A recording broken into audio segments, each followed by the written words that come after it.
weekend of tough games proves that defense still wins the big ball games, and turnovers will always doom you. Hello, everyone, and welcome back to Football Fever here on LISD TV, your source for high school football here on the South Plains. I'm Travis Cram, and to my left, as always, is the Prince of Pigskin, George Watson of the Lubbock Avalanche-Journal. And George, I have to say, you look. What does that make you? The nabob of nicknames or I don't know, something? You just like call me that? the jester. We'll come up with something. I'll for call me you later something on. after the Yeah, show. I know. Well, I want to compliment you on your nice shirt today. You as well. Okay. We're both looking good in pink. Who would have thought Absolutely. that? We look good in pink, and of course it's October, so it's a month-long tribute to the fight against breast cancer. Part of the Lubbock Avalanche-Journal's month-long tribute. You can check more by going on to www.lubbockonline.com. Let's get back to football now, George. And of course, you called it. Coronado defense steps up big for them. They get the win over Lubbock High. Yeah, it was a big game for Coronado, to come out with that win, and like you said, defense won the game. They got 4 turnovers that they were just turning back Lubbock High at every turn, and Lubbock High was sitting there playing without starting quarterback Angel Armandaris, and Kellen Hammond did a good job, but he just didn't have the weapons around him. And Coronado did a good job, I think, through film study and through practice of knowing where Lubbock High was going to go with the ball. Lubbock High not able to run the ball. That means they could sit on the pass and really kind of double team Nathan Slaughter. And they go against that kind of offense all the time over at Coronado. They go against the same kind of passing offense. So they were very well prepared, and a good win for Coronado to keep them in the race for the playoffs in District 2-5A. Yeah, of course. Coronado forcing 4 interceptions in this game and holding LHS to only 213 yards. That number 4 with turnovers, that's going to be a big number as we go through these games, because with Midland and Monterey in our next game, that last turnover proves to be pretty costly for the Plainsmen. Yeah, it really did. Up until that time, we're sitting there following it on our scoreboard there at Lowry Field, because it was in Midland, and Monterey led for a good portion of that game. It was a 7-3 or it was a 14-10 or something like that. And you're thinking, wow, maybe Monterey is going to pull the upset. But then there in the third quarter, Midland really kind of took over and grabbed the lead and got ahead there. And then the costly turnover down deep, for Monterey and just didn't have enough to come back off of that. Midland, I thought played solid defense, got enough offense, and just tough loss for Monterey. But I think they showed me something coming out of that break, that they're gonna be a team that's really gonna factor into a lot of playoff chases. They may not make the playoffs, but they're gonna factor into it a lot down the stretch here in the season. And of course, the scores from the rest of 2-5A. Midland lead 35-32 over Tascosa. Odessa 26-7 over Permian.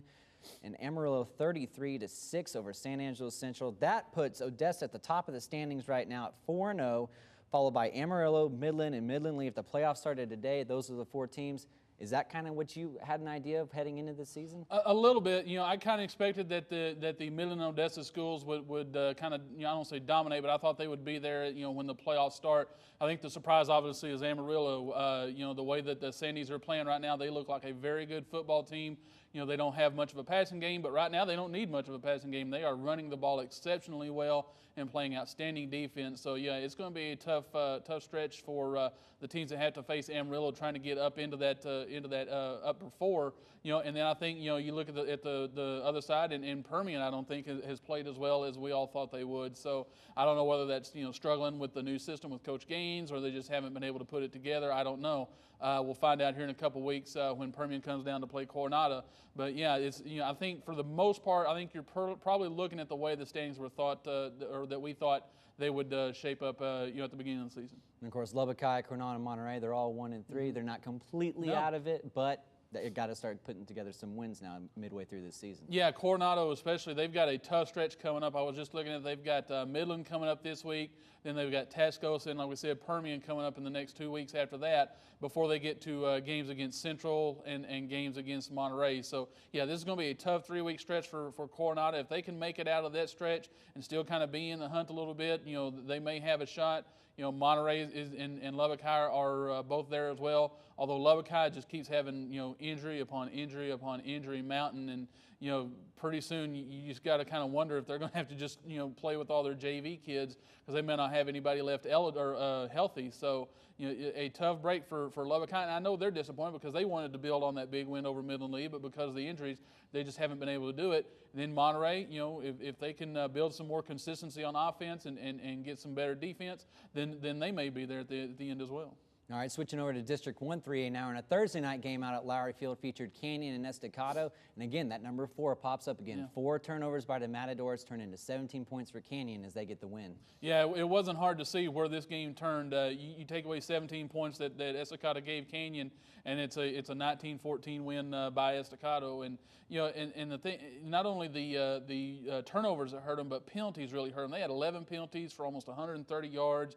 I think maybe 4 or 5 holding penalties, some personal fouls. Odd thing is, Canyon had like 6 penalties. They were all personal fouls, so they had a lot of that as well. So, but the turnovers and the penalties, just not able to build anything consistently. I know. I saw Coach Cervance with the team in the huddle, and he was very stern with them and told them, this will not fly at Estacado. And so I'm sure they've had a pretty interesting week of practice this week, getting ready for the district opener this week. All right, switching over to District 3 2A now in Idalou, taking on Denver City, and we knew Idalou's defense has been playing outstanding this season. Still shows it in this game. They don't give up a single point. Yeah. And force 3 turnovers in the game to win it. Yeah, we always talk about Idalou and how they're able to run the football. If they get the playoffs this year, guys, it's going to be with defense. They are playing outstanding defense right now and have the whole season only given up 2 touchdowns the whole year. Like you said, the 9 points that Denver City got came on a safety and a fumble return for a touchdown. So the defense didn't give up any points, even though they gave up almost 350 yards rushing to Denver City. But like you said, forced 3 turnovers. It's just a continuation of what they've done all year long. And I got to see them a couple weeks ago against Shallowater. They just fly to the football very well. Very impressive what Idalou is doing over there. They're going to get it done with defense this year. And Littlefield taking on Roosevelt in that same district, and Littlefield gets a big win and doing it on the ground with Barrio and Richardson. They combined for over 350 yards in this one.